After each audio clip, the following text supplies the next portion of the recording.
Peter Tosh once said, it doesn't matter where you were born, it doesn't matter your nationality. But as long as you're a black person, you are an African. Welcome to See You Abroad, where I'm captivating your attention with real travel moments, the people, places, and experiences exactly as I live them. Here, you don't just watch me see the world, you experience it with me. Every step, every turn, through my eyes. So if you're ready, come with me. See ya!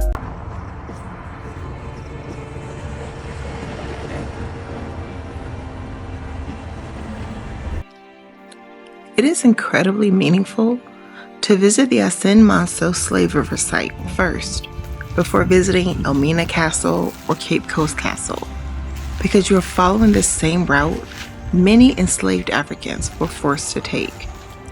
After being captured and forced to march for miles in chains, this is where they were brought to take their last bath in African waters, before being covered in butters to appear healthy and strong, sold, branded, sorted, and forced to continue walking approximately 40 miles to the coastal slave dungeons while still shackled and chained. The river itself remains one of the few preserved sites directly connected to this painful chapter of history. Today, it serves as both a memorial and a place of remembrance for descendants of the African diaspora returning to honor their ancestors.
So I ask myself, what is it about our history that is critically racial? What is it about us that is racial that the people wouldn't want us to know the survival stories of our ancestors? And each and every time I ask these questions, I only come up with few answers. Number one is that for nearly 400 years, our ancestors were kept in chains and shackles, transported across land for about 60,000 miles into a different world. They made it to those plantations, sacrificed themselves each and every day. And after slave trade came to an end, our ancestors went through Jim Crow for about 99 years.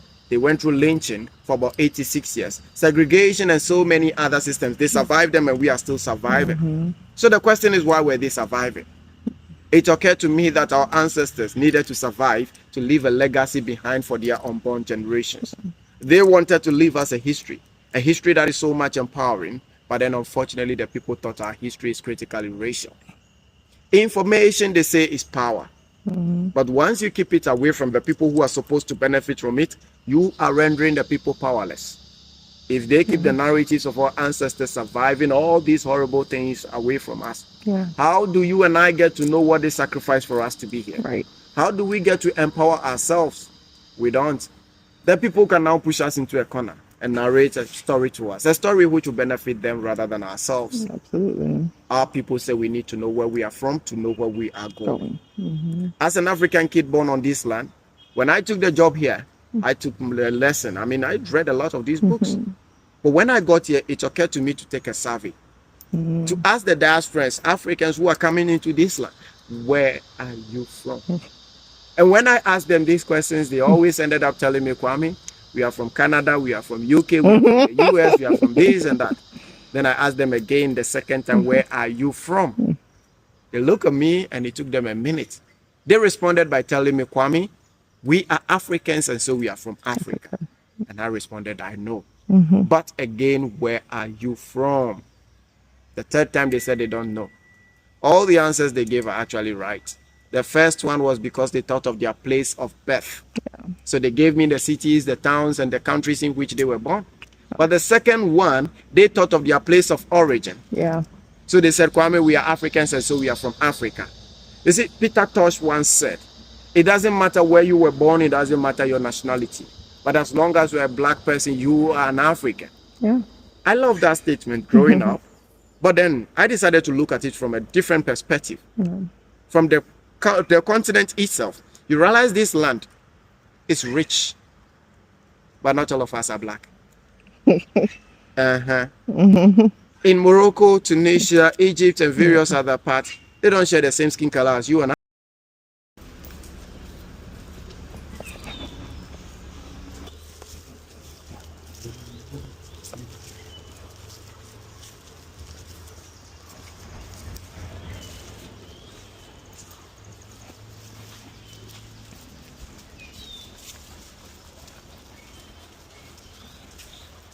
So as we walk through these gates, realize it's kind of wide, the place is kind of clean and all that. It was never like this when the ancestors came here. Right. It was a very dense forest, full of trees and thorns and so many other things that our ancestors had to go through to get here. Today we had to keep it clean for the sake of our sisters especially, who have been going to the salon to work on their toes and all that, their feet scrubbing and all that. So we don't want to put you through that.